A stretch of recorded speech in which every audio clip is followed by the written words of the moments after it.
Bumalik sa typhoon category ang bagyong Francisco ilang oras lamang matapos itong lumakas sa super typhoon category kaninang umaga. Alamin natin ang latest mula kay Pag-asa Weather Specialist Benny Estareja. Magandang tanghali sa iyo, Benny. Magandang tanghali, Ma'am Cheryl. Ano ang latest dito sa bagyo o kay Typhoon Francisco? As of 10 in the morning po ay namataan si Typhoon Francisco at 380 kilometers silangan ng Calayan, Cagayan. Taglay po ang maximum winds na 175 kilometers per hour, so bahagya nga itong humina from super typhoon down to typhoon at may pagbugso hanggang 215 kilometers per hour at kumikilos pahilagang kanluran at 10 kilometers per hour lamang. So sa ngayon po at even in the next 24 hours ay kikilos po generally hilagang kanluran ang bagyo. Then by tomorrow hanggang sa araw po ng Thursday, magsisimula na itong lumihis ng direksyon at unti-unting lalayo nga po pagsapit po ng Thursday hanggang sa makalabas ng ating Philippine Area of Responsibility sa Thursday ng gabi or sa madaling araw po ng Friday patungo sa may southern Japan. At yung direct effect ng bagyo, mararamdaman pa rin po ngayon at bukas. Meron tayong wind signal number 1 or babala sa malakas na hangin over Batanes and northeastern portion ng Cagayan, kabilang po ang Eastern Babuyan Islands. Paminsan-minsan po yung mga babugso-bugsong hangin doon. Yung mga pag-ulan nakakoncentrate din dahil kay Francisco dito sa may Batanes and Cagayan hanggang 100 millimeters or paminsan-minsang malakas na ulan po ito. Habang yung habagat or southwest monsoon within 24 hours, mataas din ang tsansa na magkakaroon po dito sa may Occidental Mindoro, sa Palawan at sa Antique. Kaya mataas din ang tsansa ng mga pagbaha at pagguho ng lupa po doon. Benny, klaruhin ko lamang, yung 380 kilometers east ng Calayan, Cagayan, ito na yung pinaka-nearest na sentro nitong Typhoon Francisco sa kalupaan ng ating bansa or didikit pa ng kaunti? Nearest siya sa ngayon, pero ito po ay lalapit pa po bukas ng umaga around 275 kilometers east of Batanes. So yun na po nandun na po yung parang nearest point niya.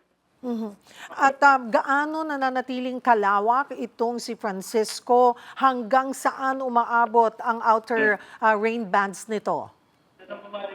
Yung kanyang radius, simula po dun sa kanyang mata hanggang sa outer bands is 360 kilometers. So kung i-imagine natin, 380 kilometers from Calayan, Cagayan, 360 kilometers yung radius.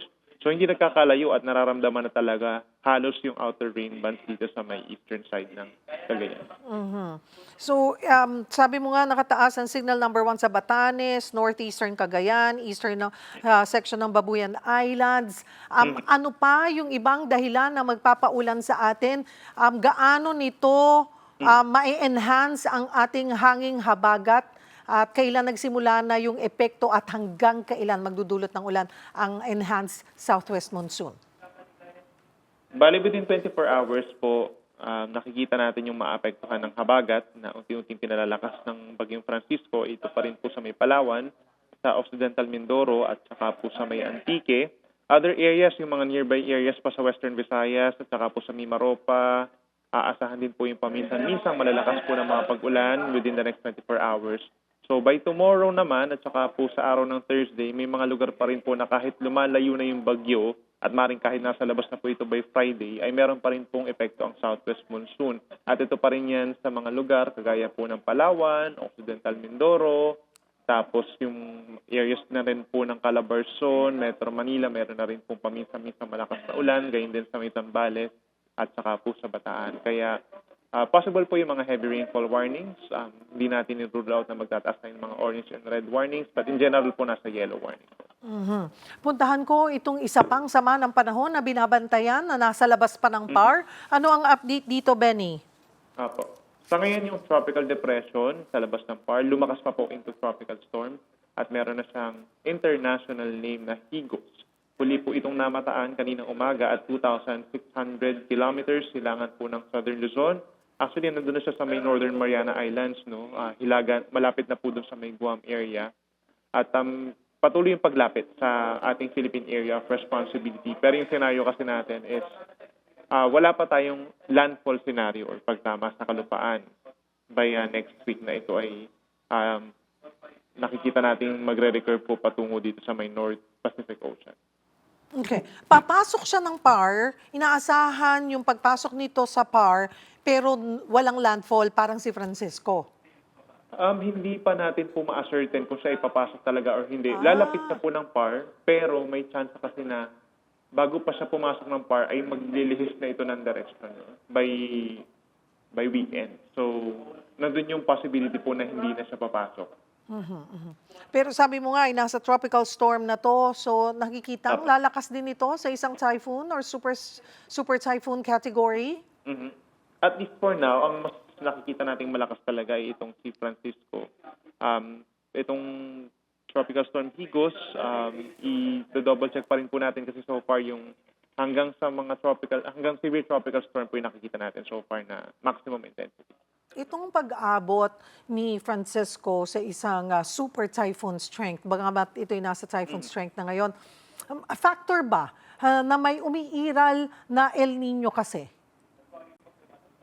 Yes, somehow po nakaka-contribute kasi yung somehow yung init ng panahon or Sea init ng surface. dagat kasi Oo. nag-start po siya sa may Pacific Ocean, di ba po? Aha. So, doon sa area na yon mainit yung karagatan, so may tendency na nangalap ito ng enerhiya and then later on nga nagkaroon ng rapid intensification.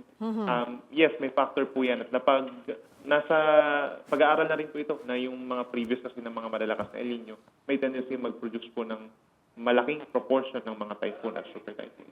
Benny, panghuli, paalala sa ating mga manonood muli. Sa ating mga kababayan po na kahit sabihin po natin na hindi magla-landfall itong si Bagyong Francisco, we're seeing pa rin na magiging maulan pa rin po in the coming days. We're talking of Western Visayas, itong Negros Island region, Palawan. Ito yung mga areas po na malayo sa bagyo, di ba po? Pero nakikita natin kasi na magkakaroon ng pagulan. Kaya nandyan yung banta ng mga baha at landslides. At lagi po tumutok sa ating mga advisories at saka yung mga heavy rainfall warnings. Nandyan po yung possibility. As for the other areas dito sa Luzon, magiging maulan din po. Later on, dito sa may parting Cavite, Batangas, sa Zambales, Bataan, even yung mga nearby areas kagaya ng Metro Manila, magiging maulan din po Ilocos Region at some point yung Pangasinan. Kaya magbaon po ng payong palagi. Maraming salamat for the update, Pag-asa Weather Specialist, Benny Estareja.